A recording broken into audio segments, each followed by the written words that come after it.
সুপ্রিয় দর্শক মণ্ডলী, সবাইকে স্বাগত জানাচ্ছি আমাদের Adobe A to Z চ্যানেলের পক্ষ থেকে। আজকে আমরা দেখব MS ওয়ার্ড দিয়ে কিভাবে একটি লেখাকে আমরা বাঁকা বা কার্ভ আকারে লিখতে পারি। তো চলুন শুরু করা যাক। এর জন্যই আমরা প্রথমে MS ওয়ার্ডে চলে যাব। এখানে আপনি যে লেখাটি লিখতে চান সেটি লিখবেন।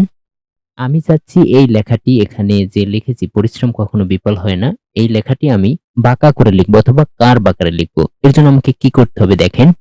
এই যে আমি যা লেখাটা লিখছি এটাকে মাউস থেকে সিলেক্ট করে ইনসার্ট অপশনে চলে যাব। ইনসার্ট অপশনে চলে যাওয়ার পরে দেখেন এখানে আছে ওয়ার্ড আর্ট। এই যে ওয়ার্ড আছে সেখানে আমি ক্লিক করলাম। ক্লিক করার পরে এখান থেকে যেকোনো একটি স্টাইল আমি সিলেক্ট করে নেব। তো আমি এখান থেকে ওয়ার্ড আর্টের এই অপশনটি সিলেক্ট করে নিচ্ছি। এখন এরকম একটি অপশন ওপেন হবে। এখান থেকে দেখেন ফন্টের জায়গায় আমি কি করব, এই ফন্টের আমি যেহেতু বাংলায় লিখছি যার জন্য এই ফন্টটিকে আমি সুতুনি এমজি সিলেক্ট করে দেব। এখান থেকে খুঁজে আমি ফন্টটিকে সুতুনো এমজি সিলেক্ট করে দিচ্ছি। এই যে পাওয়া গেছে সুতুনো এমজি, সেটা আমি সিলেক্ট করে ওকে দিলাম। দেখেন আমার ফন্টের স্টাইলটি কিন্তু সেই আকারে হয়েছে যেটি আমি ওয়ার্ড আর্ট থেকে সিলেক্ট করেছিলাম।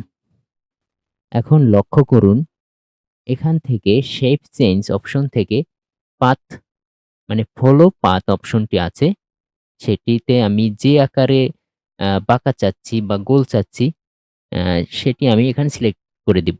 যেহেতু আমি বাঁকা চাচ্ছি তাই আমি বাঁকা কার্ভ যেটি আছে সেটি সিলেক্ট করে দিলাম। করার পরে দেখেন আমার যে ফন্টের স্টাইলটি সেটি কিছুটা হলেও বাঁকা হয়েছে। এখন এই যে আমার ডটের মতো অপশনগুলো দেখা যাচ্ছে সেখানে মাউসের কার্সার রেখে মাউস চেপে ধরে যদি আমি টান দেই নিচের দিকে একটু বড় করার চেষ্টা করি, দেখেন তাহলে আমার লেখাটি কিন্তু কাঙ্ক্ষিত মানের বাঁকা হয়েছে। এখন জাস্ট আমি দেখেন এখান থেকে ওয়ার্ড টেক্সট থেকে ইন ফ্রন্ট অফ টেক্সট করে দেব যাতে আমি লেখাটি যে কোনো জায়গায় অর্থাৎ আমার পছন্দ মতো জায়গায় নিয়ে রাখতে পারি। আর যদি চান যে আমার লেখাটি আরো একটু বাঁকা হবে সেক্ষেত্রে আপনি এই যে ডট পয়েন্ট আছে সেখান থেকে মাউস চেপে ধরে নিচের দিকে রাখতে পারেন। নিচে উপরে করার মাধ্যমে আপনি কিন্তু আপনার লেখাকে পছন্দ অনুযায়ী যতটুকু চান বাঁকা করতে পারবেন।